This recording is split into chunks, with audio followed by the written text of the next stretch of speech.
लोहारू विधानसभा क्षेत्र के गांव सिंघाणी में अन्नदाता सम्मेलन का आयोजन किया गया।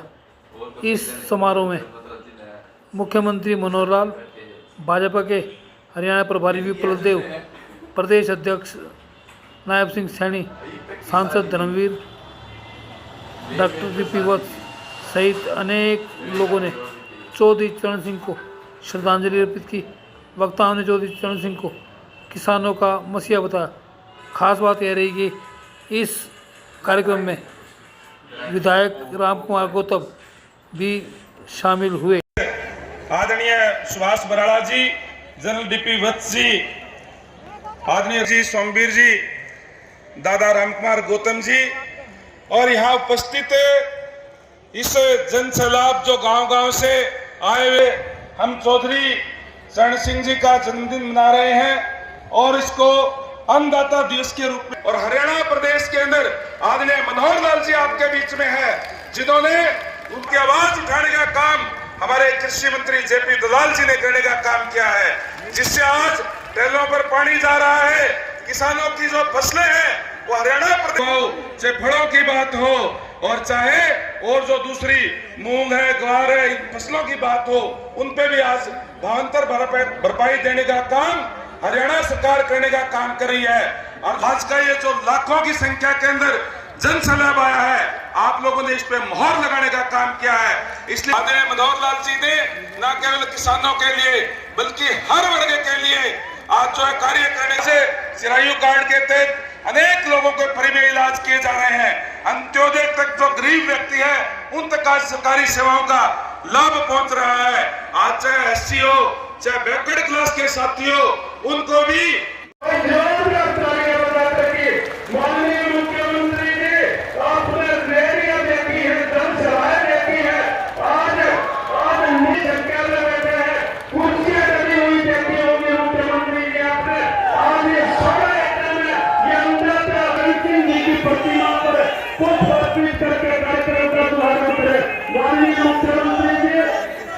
चौधरी चरण सिंह पूर्व प्रधानमंत्री जी मुख्यमंत्री जी को जय श्री राम के हितों के लिए लड़ते रहे, जीवन भर किसान हित में कार्य किया और उनके नक्शे कदम पर चल के माननीय मुख्यमंत्री मनोहर लाल जी, माननीय प्रधानमंत्री नरेंद्र मोदी जी कार्य कर रहे हैं किसान हित में। एक बार जोरदार तालियां।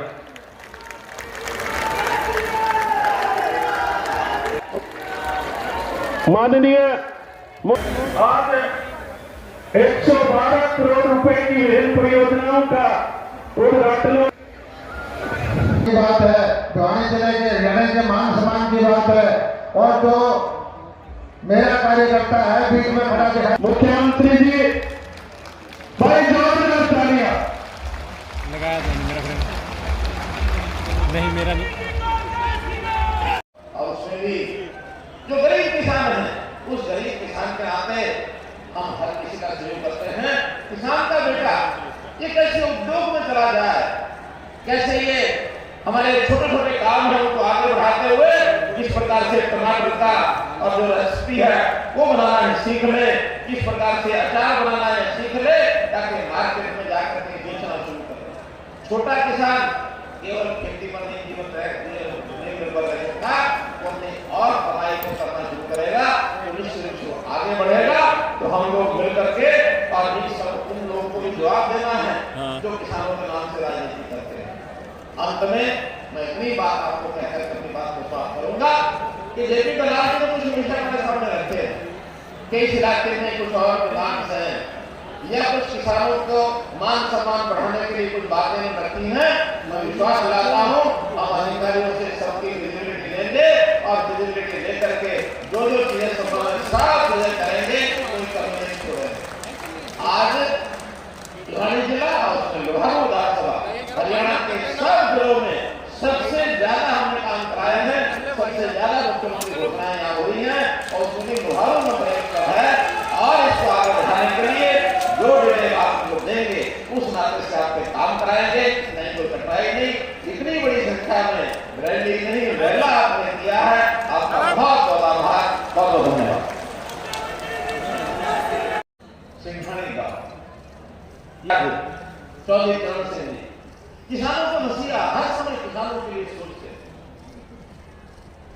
और वो जैसा रामपाल बापू जी कहा थे वो कांग्रेस में गए, लेकिन किसानों को कांग्रेस ने हमेशा कमजोर करके रखा, इनको कभी आगे बढ़ने नहीं दिया। चौधरी चरण सिंह जी आकर देश की आजादी 1947 के बाद 20 साल लगातार कांग्रेस की सरकार रही। 1967 में उन्होंने कांग्रेस को छोड़ दिया और नई पार्टी जाके बनाई केवल किसानों के लिए। वो वकील भी थे, किसान भी थे, हमेशा सोचते थे।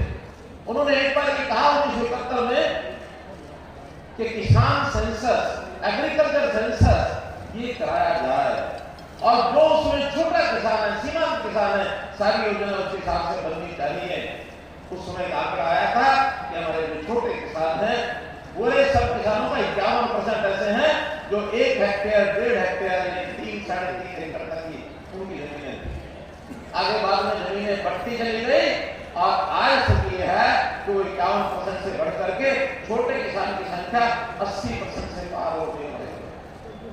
तो मित्रों ये बहुत बड़ी एक ऐसी ज्वलंत एक समस्या की बात है कि किसान की आय बढ़ेगी तो कैसे बढ़ेगी। जैसा अभी बात आई कि मिलकर के खेती करने का स्वभाव होना है, फसलों को हम इस ढंग से आगे बढ़े कि हमारी कैश क्रॉप हमको अच्छी आमदनी की कैसे फसलें मिले, इसके लिए बहुत से प्रयोग अभी सरकारों द्वारा किए जा रहे हैं। मैं एक गिनाऊंगा तो बहुत बड़ी लिस्ट हो जाएगी। मैं धन्यवाद करता हूँ हमारे जेपी दलाल जी का कि उन्होंने मेरे से पूर्व जितना करता हूँ तो विकास के नाते आज जैसा कुछ उद्घाटन और शिलान्यास किए हैं, इसके अंदर 112 करोड़ के शिलान्यास और उद्घाटन आज किए, सारे इसी विधानसभा क्षेत्र के हैं। और अगर मैं पूरे 9 साल का आपको हिसाब बताता हूं तो मुझे जो आंकड़ा बताया गया है, भिवानी जिले के अंदर हमने 13,800 करोड़ रुपया मंजूर किया, जिसमें से 10,400 करोड़ रुपया लग चुका है, बाकी सब पाइपलाइन। अकेले लोहारू विधानसभा में 3,927 करोड़ रुपया मंजूर किया, जिसमें से अभी 2,421 करोड़ रुपया ये लग चुका है और बाकी 1,500 करोड़ रुपए के काम अभी पाइपलाइन में चल रहे हैं। चाहे वो किसानी का विषय हो, चाहे वो पानी का विषय हो, चाहे सड़कों का विषय हो, चाहे गांव की और सारी बातों का विषय हो। गांव में घूम कर गया हूं जनसंवाद में तो मुझे भी संतोष हुआ है कि हमने जितनी योजनाएं बनाई, बहुत व्यवस्था परिवर्तन की योजनाएं हमारी। किसी बुजुर्ग को और किसी दफ्तर में दरखास्त लेकर के कोई दस्तावेज नहीं बनवाना पड़ेगा, सरकारी अधिकारी घर में आएगा, साइन करा के ले जाएगा, ऑटोमेटिकली अगले महीने आपको पेंशन मिल जाएगी। ऑटोमेटिक पेंशन 60 साल के बाद शुरू हुई के नहीं, शुरू हुई के नहीं हुई है। किसानों का हर प्रकार का हिसाब किताब, क्योंकि आईटी का जमाना आ गया है, अब किसान को 10 घंटे की जरूरत नहीं है।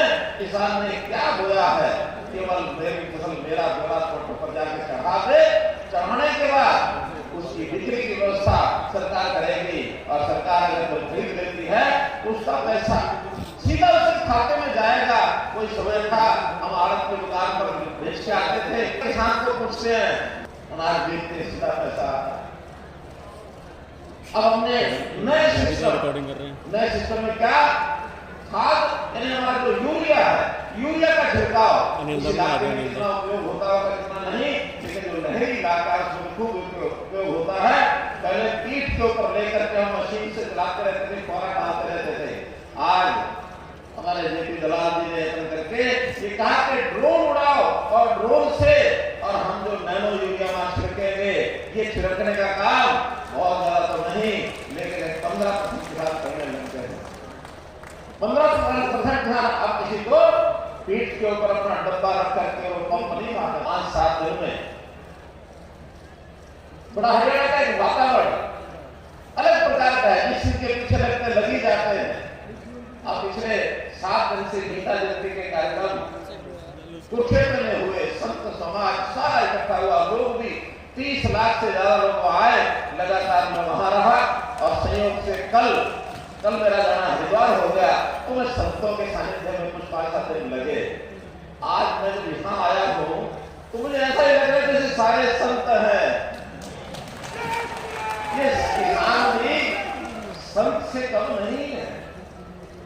देश के लोगों का अन्न पैदा करके उनकी सेवा करना, उनका पेट भरना, ये बड़ा किसान करता है। ये त्याग की मूर्ति है, ये संत ही कर सकता है।